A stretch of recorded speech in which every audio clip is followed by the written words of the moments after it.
Nous apprenons ces jours-ci que, apparemment, les gens qui sont aux manœuvres des États occidentaux sont en train de tenter un coup. Je ne sais pas si c'est lié au fait de notre déclaration. Je pense qu'ils perdent les pédales et qu'ils se précipitent de façon à ce que nous ne puissions pas intervenir et surtout qu'ils puissent, eux, intervenir avant que nous le fassions. Il est question de gens qui feraient en France, ces jours-ci et ailleurs, un coup d'État. Il serait question de soldats qui seraient mobilisés, 3 bataillons dit-on, seraient envoyés vers Paris pour renverser le gouvernement. Ne vous laissez pas duper. Alexis Cossette et son excellente chronique Radio-Québec rapportent une lettre de Monseigneur Vigano adressée au gouvernement américain. Monseigneur Vigano dit, ce que rapporte le général Flynn également, que le nouvel ordre mondial est en passe d'opérer un coup d'État mondial contre les peuples. Et là, il nous dit de lire cette lettre de l'archevêque Vigano. Alors, qu'en est-il? Donc, on va y aller ici. Il y a plusieurs versions en français qui ont circulé. Alors, un plan global appelé Great Reset est en cours. Je vous en ai parlé dans ma dernière vidéo, n'est-ce pas? Son architecte est une élite mondiale qui veut soumettre toute l'humanité en imposant des mesures coercitives qui limitent drastiquement les libertés individuelles et celles des populations entières. Dans plusieurs pays, ce plan a déjà été approuvé et financé. Dans d'autres, il est encore à ses débuts. Derrière les dirigeants du monde qui sont les complices et les exécutants de ce projet infernal, il y a des personnes sans scrupules qui financent le Forum économique mondial et l'événement 201 en promouvant leur programme. J'ai sélectionné les paragraphes les plus pertinents. Je mettrai sous la vidéo sur Twitter le lien. Je l'ai retweeté déjà aujourd'hui, mais le lien où est-ce que vous pouvez retrouver ces propos-là. Il continue. Le but du Grand Reset est l'imposition d'une dictature sanitaire. Voilà, ça doit faire pas loin de 7 mois qu'on dit ça à Radio-Québec, visant à imposer des mesures liberticides cachées derrière des promesses tentantes. C'est toujours ça, les mondialistes, des promesses tentantes d'assurer un revenu universel et d'annuler la dette individuelle. Le prix de ces concessions au Fonds monétaire international sera la renonciation à la propriété privée et l'adhésion à un programme de vaccination contre les COVID-19 et les COVID-21 promus par Bill Gates avec la collaboration des principaux groupes pharmaceutiques.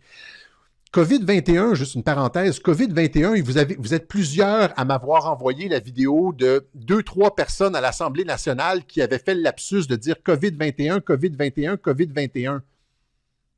Voilà, vous l'avez dans la lettre là, de l'archevêque Vigano. COVID-19 et COVID-21. Il y a probablement une deuxième COVID qui s'en vient, un deuxième virus qui s'en vient pour maintenir, c'est pas l'archevêque, c'est moi qui parle, là, pour maintenir à perpétuité les populations dans un état de soumission. On se bat là pour notre avenir. Bon, vous irez voir cette vidéo, elle me semble cruciale. Et vous avez bien entendu un certain nombre de choses, dont l'abolition de la propriété privée, vous voyez.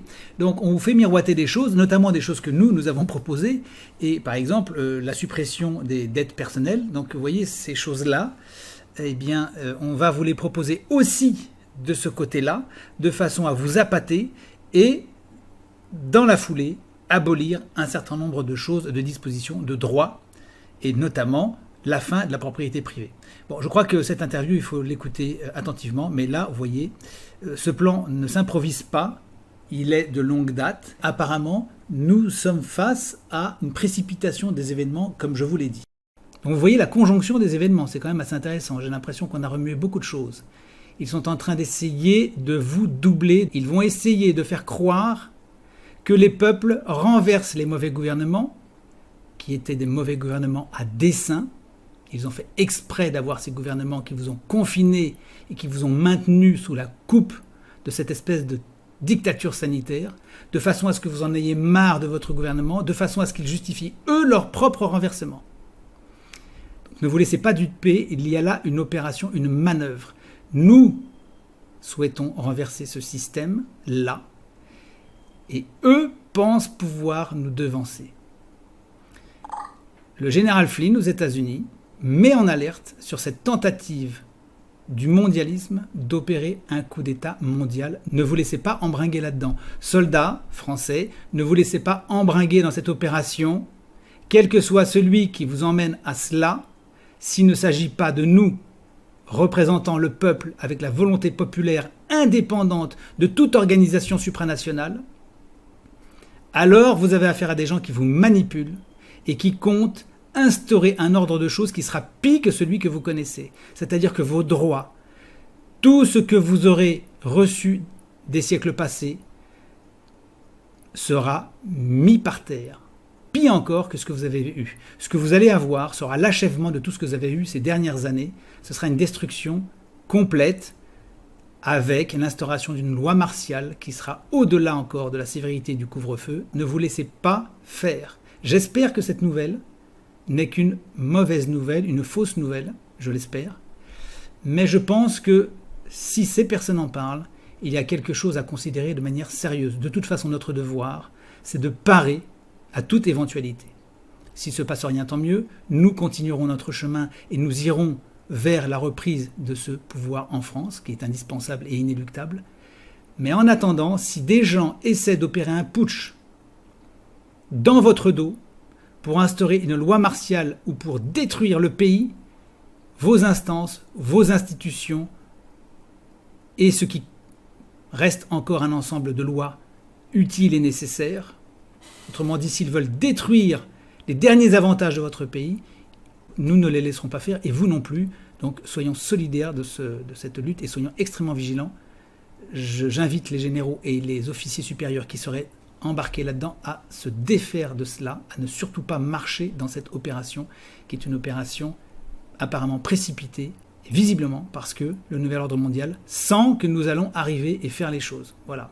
Attention, attention aux manipulations. Bon courage à tous, que chacun reste à son poste, que les choses se fassent dans le bon ordre, je l'ai dit dès le premier jour, convenablement, en toute sécurité pour le maximum de gens et spécialement la population.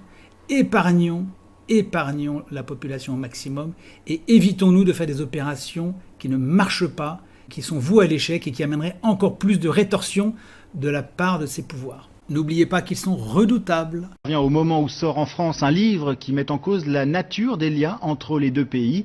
Les auteurs de cette enquête accusent les autorités françaises d'avoir couvert des opérations des services secrets algériens ces 10 dernières années, notamment dans des affaires de terrorisme. Jean-Yves Serrand et Marc Doux. Un livre explosif comme une bombe dans le métro. Le point de départ de l'enquête des 2 journalistes de Canal+, justement les attentats de 95 à Paris dans le RER.